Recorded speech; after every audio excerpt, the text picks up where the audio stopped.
Hello students, आज की class में हम लोग करेंगे क्लास 10th का चैप्टर 15 जिसका नाम है प्रोबेबिलिटी। प्रोबेबिलिटी हमने क्लास 9th में भी किया था। सबसे आसान चैप्टर्स में से एक है। प्रोबेबिलिटी में क्या होता है? प्रोबेबिलिटी का मतलब क्या होता है कि कोई भी चीज़ होने के चांसेस कितने हैं। हम जानते हैं, कुछ पहले बेसिक चीज़ों की बात करेंगे, कॉन्सेप्ट की बात करेंगे, फिर एनसीईआरटी के क्वेश्चन सॉल्व करेंगे और फिर कुछ एक्स्ट्रा क्वेश्चंस भी सॉल्व करेंगे। जैसे P ब्रैकेट में P, इसे बोला जाता है प्रोबेबिलिटी ऑफ एन इवेंट। और हमें एक चीज पता होनी चाहिए कि probability of an event always lies between 0 and 1। Probability of an event 0 और 1 के बीच में आती है, यानी कि प्रोबेबिलिटी कभी 0 से छोटी नहीं हो सकती और 1 से बड़ी नहीं हो सकती। फिर P of E plus P of not E, हमेशा इसका सम 1 के बराबर होता है। P of E and P of not E का सम 1 के बराबर होता है। आइए अब कुछ बेसिक कॉन्सेप्ट्स की बात कर लेते हैं। इसमें बहुत सारी कैटेगरी है क्वेश्चंस की। पहली कैटेगरी है डाइस की। ठीक है जी। डाइस में हमारे पास दो तरह के क्वेश्चन आते हैं। अगर सिंगल डाइस होगा तो आउटकम्स क्या आ सकते हैं, या 1 आएगा या 2 आएगा या 3 या 4 या 5 या 6, यानी कि 6 आउटकम्स हमारे पास आ सकते हैं। लेकिन अगर दो डाइस हैं तो पहले डाइस के ऊपर 1, दूसरे के ऊपर 1, पहले पे 1, दूसरे पे 2, पहले पे 1, दूसरे पे 3, पहले पे 1, दूसरे डाइस पे 4, पहले डाइस पे 1, दूसरे डाइस पे 5, पहले डाइस पे 1, दूसरे डाइस पे 6। इस तरीके से जो हम अलग अलग आउटकम्स बनाएंगे, 2 1 2 2 2 3, इसी तरीके से 4 1 4 2 4 3, तो ये टोटल 36 आउटकम्स, 36 कॉम्बिनेशंस हैं जो आ सकते हैं। तो टोटल आउटकम्स क्या होंगे? 36। अब एक चीज ध्यान रखना, प्रोबेबिलिटी ऑफ एन इवेंट का फॉर्मूला हमें पता है क्या होता है, नंबर ऑफ फेवरेबल आउटकम्स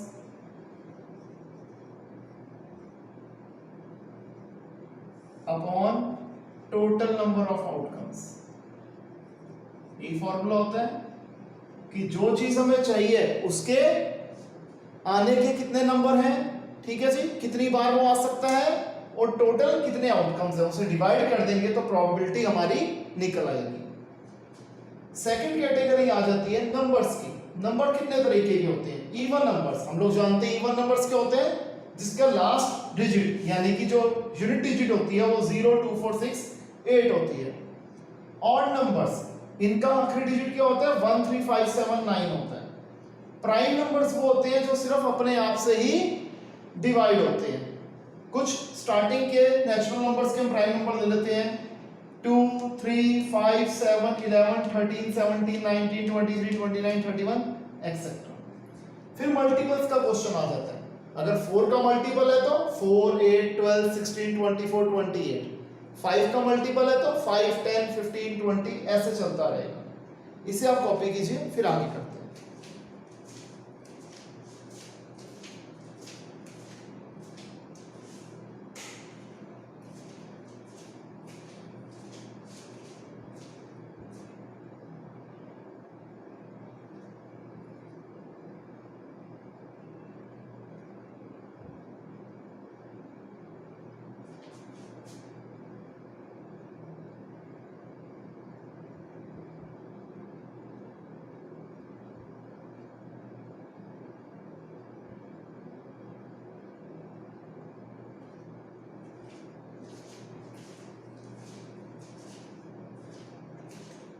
कर लिया हमने कॉपी।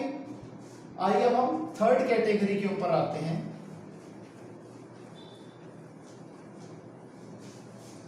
हमने डाइस कर लिया डिस्कस, हमने नंबर्स कर लिया। तीसरी कैटेगरी हमारे पास आ जाती है, वो है कॉइन्स की। कॉइन्स अगेन हमारे पास 3 तरह के क्वेश्चंस कॉइन्स के ऊपर आते हैं। अगर सिंगल कॉइन है तो या तो हमारे पास हेड आ सकता है या टेल आ सकता है, यानी कि 2 आउटकम्स। अगर हमारे पास 2 कॉइन्स हैं तो तो हमारे पास आ सकता है दोनों पे हेड, दोनों पे टेल, पहले पे हेड दूसरे पे टेल, पहले पे टेल दूसरे पे हेड, यानी कि टोटल 4 आउटकम्स हो सकते हैं। अगर 3 कॉइन्स है तो क्या आ सकता है? Head head head, head tail head, head head tail,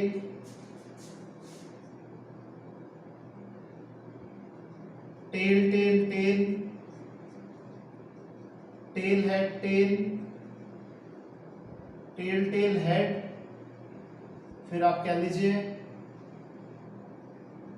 head tail tail और टेल टेल हेड। तो टोटल 8 आउटकम्स हमारे पास हो जाते हैं। अगली कैटेगरी जो हमारे पास आ जाती है वो है प्लेइंग कार्ड्स। प्लेइंग कार्ड्स यानी कि जो ताश होती है उसके ऊपर भी हमारे पास कुछ क्वेश्चंस आ जाते हैं। तो प्लेइंग कार्ड्स में ध्यान रखना बेटे, जो हमारा डेक होता है, डेक जिसे हम ताश की ढेरी कहते हैं, गड्डी कहते हैं, उसमें होते हैं टोटल 52 कार्ड्स। टोटल 52 कार्ड्स होते हैं। 4 suits having 13 cards each। 4 suits होते हैं जिसे हम हिंदी में बोलते हैं टाइप्स, या कह लो इंग्लिश में टाइप्स बोलते हैं, या आप बोलते हो किस्में, ठीक है जी। वो 4 तरह की होती हैं।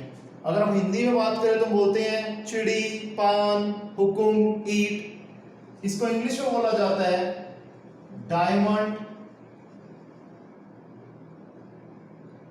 फिर हार्ट्स,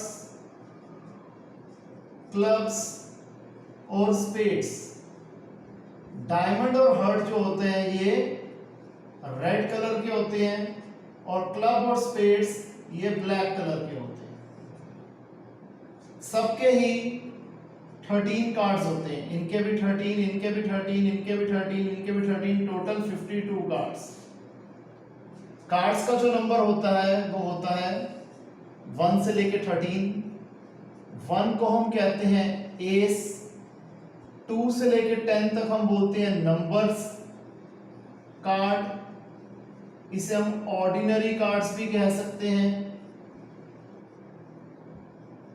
11 होता है जैक, 12 होता है क्वीन, 13 होता है किंग। और ये जो जैक, क्वीन और किंग है इन्हें बोला जाता है फेस कार्ड्स। इन तीनों को बोला जाता है फेस कार्ड्स, ठीक है जी। तो अगर हम वैसे देखें तो रेड कलर के हो जाते हैं टोटल 26 कार्ड्स, ब्लैक कलर के भी हमारे पास हो जाते हैं 26 कार्ड्स। अगर हम नॉर्मल बात करें तो कोई भी नंबर हो, बेशक वो 1 हो, 2 हो, 3 हो, जैक हो, क्वीन हो, किंग हो, कोई भी हो, 4 कार्ड्स ईच, हर एक के 4-4 कार्ड्स होंगे।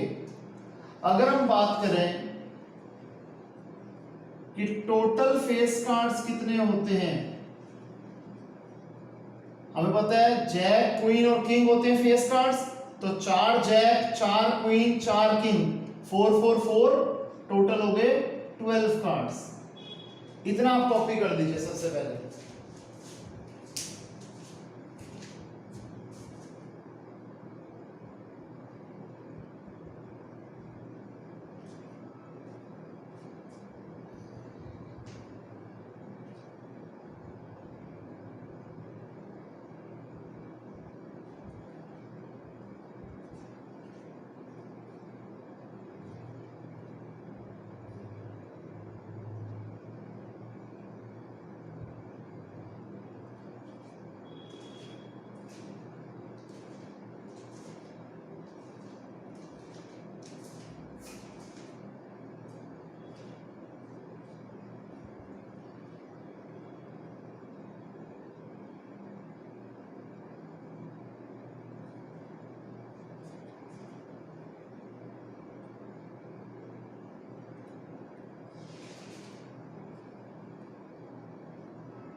हो गया स्टूडेंट्स?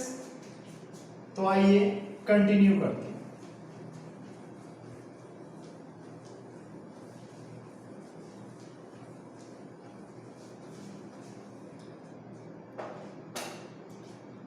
आइए हम एनसीईआरटी से अपनी एक्सरसाइज 15.1 शुरू करते हैं।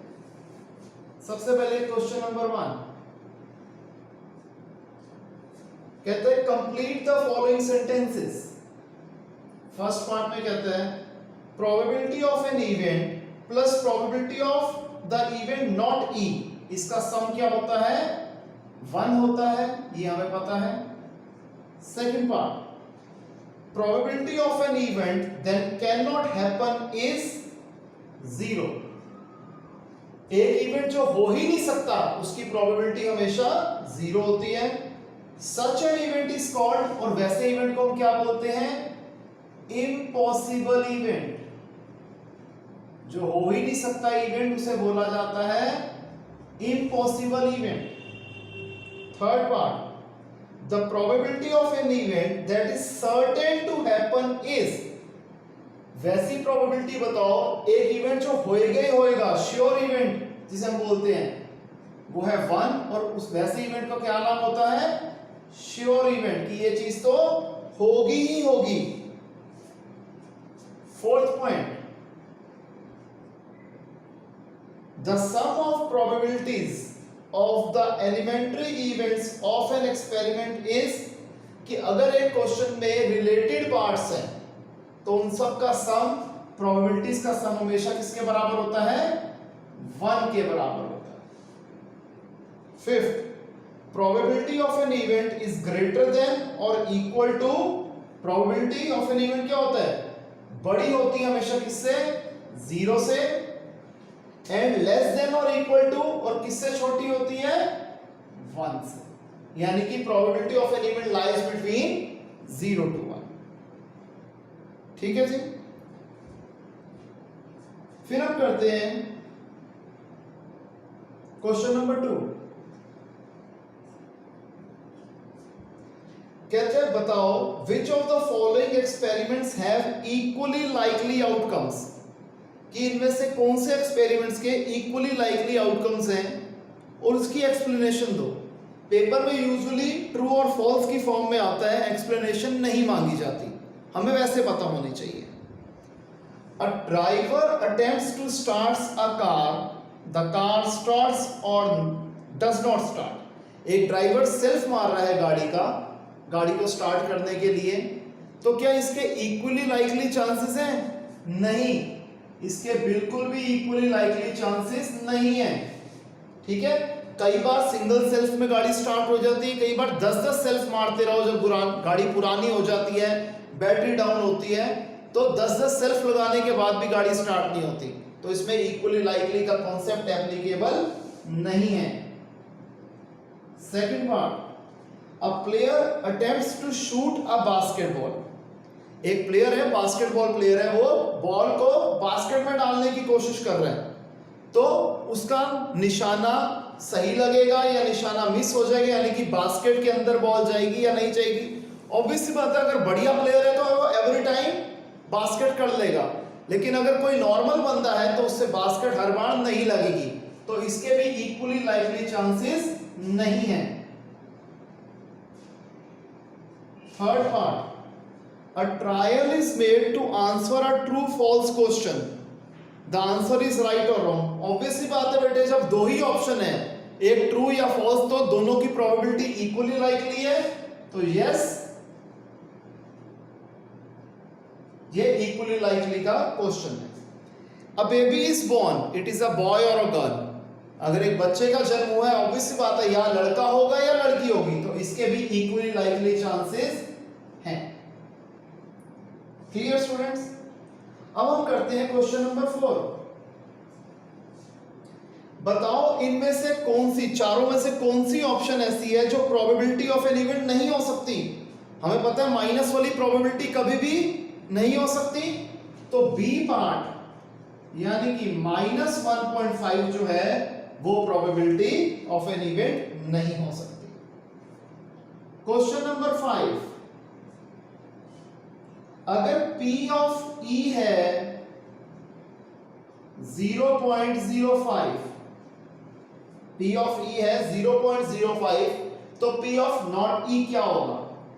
हमें पता है P of E plus P of not E का सम होता है 1। 0.05 plus P of not E is equal to 1। P of not E क्या हो जाएगा? 1 माइनस 0.05, 0.95। क्लियर है जी? क्वेश्चन नंबर 6,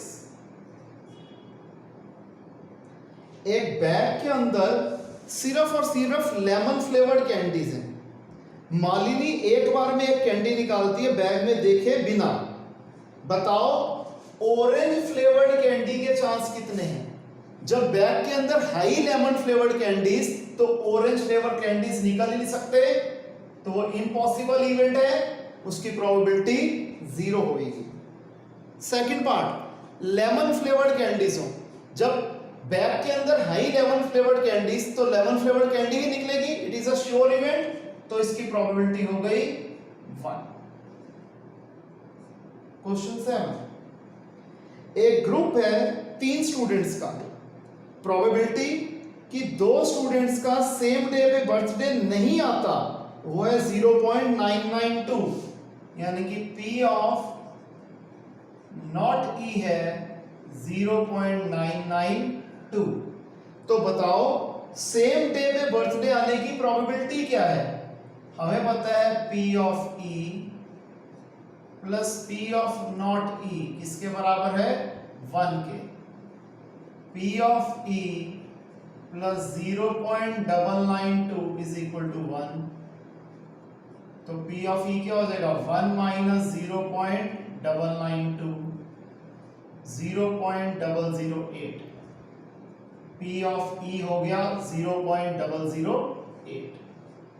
क्लियर है स्टूडेंट्स? मैं आपको हर बार बोलता हूं कि अगर किसी को कोई डाउट होए तो इंडिविजुअली कॉल करके आप अपने डाउट्स पूछ सकते हैं। क्वेश्चन नंबर 8, एक बैग के अंदर 3 रेड बॉल्स हैं और 5 ब्लैक बॉल्स हैं। बेटे ध्यान रखना, मैं अभी आने वाले क्वेश्चंस को शॉर्ट में लिखूंगा, स्टेटमेंट्स नहीं लिखूंगा, क्योंकि मेरा मेन फोकस रहता है कॉन्सेप्ट समझाना। लेकिन आप लोग जब पेपर करोगे, बेशक वो ट्यूशन का हो, बेशक वो स्कूल का हो, तो सारी चीजों की प्रेजेंटेशन एकदम अप टू द मार्क होनी चाहिए। राइट? पूरी स्टेटमेंट लिख के आप लोग करेंगे क्वेश्चंस। एक बैग के अंदर 3 रेड बॉल्स हैं, नंबर ऑफ रेड बॉल्स हैं 3, नंबर ऑफ ब्लैक बॉल्स हैं 5। अगर एक बार में एक बॉल निकाली जाती है तो रेड बॉल की प्रोबेबिलिटी क्या है? सबसे पहले हम कर देंगे टोटल नंबर ऑफ बॉल्स कितना हो गया? 8। प्रोबेबिलिटी ऑफ रेड बॉल हमें निकालना है। रेड बॉल कितनी है? 3। टोटल बॉल्स कितनी है? 8। तो प्रोबेबिलिटी ऑफ रेड बॉल क्या हो जाएगा? Favourable upon total. फेवरेबल यानी कि रेड बॉल्स है 3, टोटल बॉल्स है 8, तो प्रोबेबिलिटी हो गई 3/8। फिर नॉट रेड, हमने P ऑफ रेड निकाल दिया। हमें पता है P of red plus P of not red किसके बराबर होगा? 1 के। 3/8 plus P of not red is equal to 1, तो P ऑफ नॉट रेड क्या हो जाएगा? 1 माइनस 3/8। तो P ऑफ नॉट रेड क्या हो जाएगा? 8 एलसीएम, 8 को 1 से डिवाइड किया 8, 8 1 जा 8, 8 को 8 से डिवाइड किया 1, 1 3 जा 3, 8 में से 3 गया 5, 5/8 इज योर आंसर। फिर है क्वेश्चन नंबर 9, एक बॉक्स के अंदर 5 रेड मार्बल्स हैं, नंबर ऑफ रेड मार्बल्स हैं 5, व्हाइट मार्बल्स हैं 8,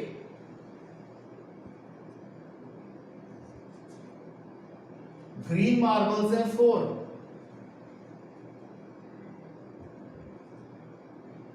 therefore total number of marbles कितने हो गए जी? 5, 8, 4 यानी कि 17 मार्बल्स हो गए। अगर एक बार में एक मार्बल निकाला जाता है तो प्रोबेबिलिटी बताओ रेड मार्बल की कितनी है? रेड मार्बल्स है 5, टोटल मार्बल्स है 17, सिंपल, ठीक है, फेवरेबल अपॉन टोटल। फिर probability of white marble, white marbles कितने हैं? 8, टोटल मार्बल्स हैं 17। Third part not green, not green निकालने के लिए पहले हम ग्रीन निकालेंगे। प्रोबेबिलिटी ऑफ ग्रीन मार्बल हो जाएगी 4/17, फिर probability of green plus probability of not green 1 के बराबर है। 4/17 plus P of not green is equal to 1, तो P ऑफ नॉट ग्रीन हो जाएगा 1 माइनस 4/17, 17 एलसीएम आ गया, 17 माइनस 4 दैट इज 13/17, तो प्रोबेबिलिटी ऑफ नॉट ग्रीन क्या हो जाएगा? 13/17। इसे आप कॉपी कर लीजिए स्टूडेंट्स।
हो गया स्टूडेंट्स यहां तक?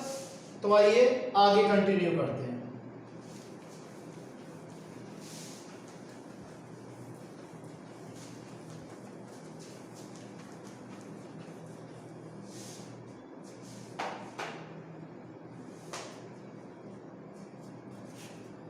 Question number 10,